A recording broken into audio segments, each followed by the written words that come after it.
தென்னாப்பிரிக்காவுக்கு எதிரான 20 ஓவர் தொடரில் அபாரமாக செயல்பட்ட இந்திய அணியின் நட்சத்திர ஆல்ரவுண்டர் ஹர்திக் பாண்டியா அடுத்து நடைபெறவுள்ள நியூசிலாந்துக்கு எதிரான ஒருநாள் தொடரில் விளையாட மாட்டார் என்று தகவல்கள் வெளியாகியுள்ளன. அவருடன் ஜஸ்பிரித் பும்ராவுக்கும் ஓய்வு அளிக்க இந்திய அணி திட்டமிட்டுள்ளது.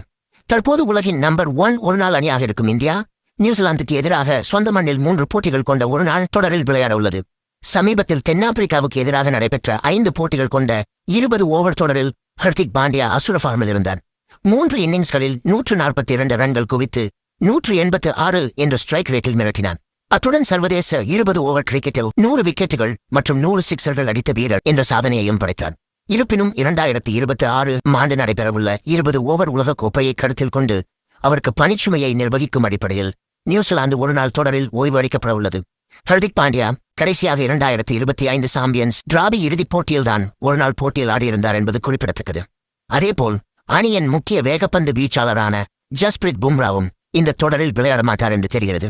பும்ரா கடைசியாக 2023 உலகக் கோப்பையில் விளையாடினார். அவருக்கும் 20 ஓவர் உலகக் கோப்பைக்காக பாதுகாப்பாக ஓய்வு அளிக்கப்பட்டு உள்ளது. ஹர்திக் மற்றும் பும்ரா இருவரும் முழு உடற்தகுதியுடன் இருந்தாலும் முன்னெச்சரிக்கை நடவடிக்கையாகவே இந்த ஓய்வு அளிக்கப்படுகிறது. இந்திய அணிக்கு தேர்வாகவில்லை என்றாலும் பிசிசிஐயின் புதிய விதிமுறைப்படி வீரர்கள் உள்ளூர் போட்டிகளில் ஆட வேண்டும்.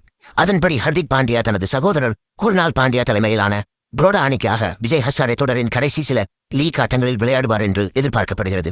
மறுபுறம் விஜய் ஹசாரே டிராபியில் டெல்லி அணிக்காக முதல் 2 போட்டிகளில் விளையாடி சதம் அடித்த விராட் கோலி அடுத்த 3 போட்டிகளில் விளையாட மாட்டார்.